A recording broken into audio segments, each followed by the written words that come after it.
Hello and welcome to my YouTube channel, Greeting Star. Thanks for joining me today. So we're going to be making this Mother's Day card today using a stamp set by Martha Stewart Crafts. It is a floral stamp set, and you can see here there's also butterflies and some frames. And then I was going to use the smaller stamp set, but I ended up not doing that. It's from Hampton Arts as a Studio G stamp set. This is Canson multimedia paper. I'm using the smooth side, which is the back, and then these are some Distress Oxide inks, which I love. They have a very chalky finish. I end up using only 4, so I don't use the blue one. The names of those will be down in the description. So I'm using this Fiskars paper trimmer to cut my paper, and it is going to be cut a little bit smaller than the A2 size because this is my front panel.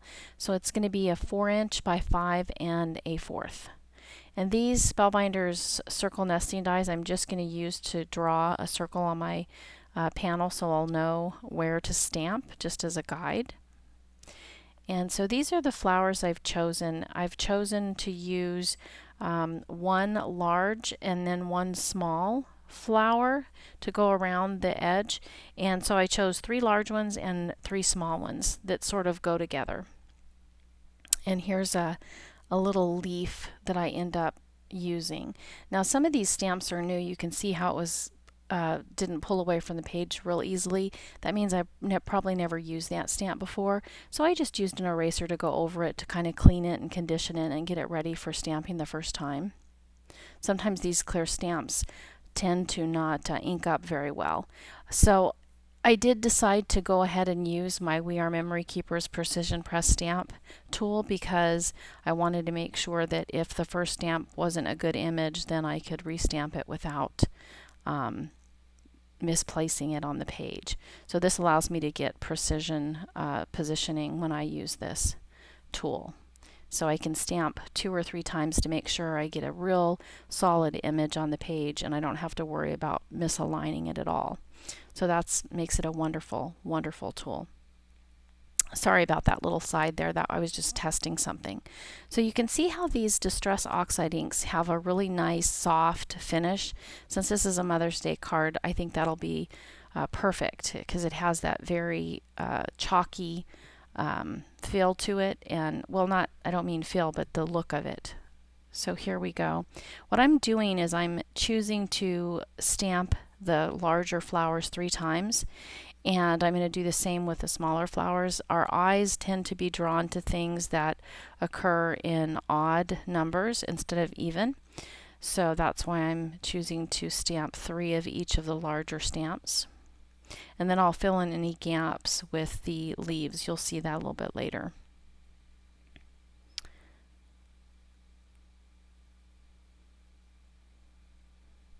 And I didn't really plan this out. I'm just looking at my circle and kind of making decisions as I go here how I want this to be. You can see that one I raised it up a little bit higher than the others because I want it to look like a wreath. So the one on the top and the one on the bottom needs to be kind of like a clock, needs to be a little bit lower, and the 2 on the side need to be a little bit farther out so that way you get more of a rounded effect.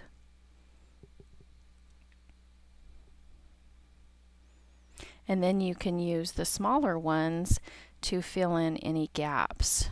So you can see here that big one didn't quite fit, so I chose to use a smaller one instead.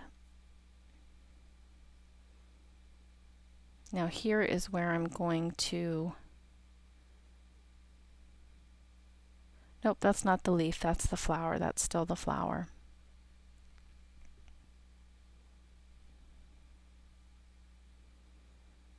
So see, the smaller ones are very similar to the larger ones, so it looks like you have like little baby flowers along with the more mature ones. Now this is where I decided not to use that one leaf from that small stamp set, the Studio G stamp set, and so I decided to use, the only thing with this one is it has a flower and a leaf. Since I don't want the flower, I'm going to cover it up with a sticky, and that way when I ink it up, that portion of the stamp won't be inked up, so it won't stamp on the page. and I'm using cracked pistachio here. So the colors I'm using here are the cracked pistachio for the leaf, the yellow is the fossilized amber, the pink there is the worn lipstick, and the orange I can't remember, but you can check the description. I'll make sure and put it in there. Oh, it's Wilted Violet. That's what it is. There we go.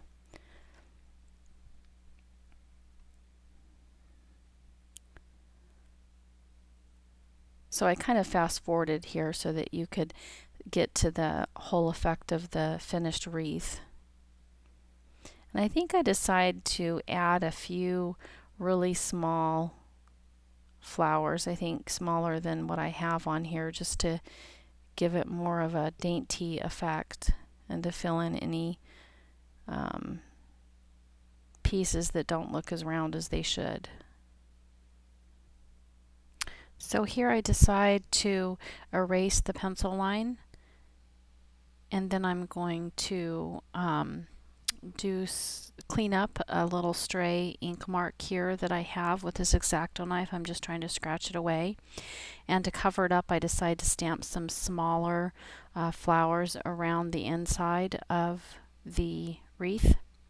And now I'm going to use this Hero Art stamp set. It's called Celebrate Every Day for the greeting, Happy Mother's Day. I'm going to use the Distress Oxide ink and worn lipstick to stamp the greeting, and then I'm going to heat emboss it. This is some heat embossing from Hampton Arts set that I got at Joann's. It came in a pack of 24. The bottles are pretty small, and I used my 40% off coupon, so I got a good deal on that. So I'm stamping this with the Distress Oxide ink. So you can see that this Distress Oxide ink is pretty versatile because not only does it have great effects if you use water with it, it has that really awesome chalky finish. So it's very soft and pastel on white cardstock. You can also use it on dark cardstock. It's really cool ink. Anyway, so here I'm heat embossing the greeting, Happy Mother's Day. And I made sure to let my heat gun get nice and hot before I'd used it. And now this is the card base, and what I'm doing is using some 3M post-it tape here, and I'm going to use the Distress Oxide ink again just to create a border around that, so when I attach my front panel to it, it'll have a really nice border that matches some of the flowers on the wreath to kind of tie it all in. So I'm just using a makeup sponge here to do this. I do have some of the ink blending tools, but I use those for my regular Distress inks, and I didn't have a clean one, so I just grabbed a makeup sponge to do this. And you can see I'm not being like extremely neat around the inside edge because that's going to be all covered up. So there's the final product. I hope you enjoyed this video today. Thanks for watching, and please feel free to join me over at my blog at greetingstar.org. Sorry, that's STAR.org. Or you can check out my ebook on making greeting cards at Amazon.com, and it's called Illustrated Card Making for Beginners. Thank you and have a wonderful day.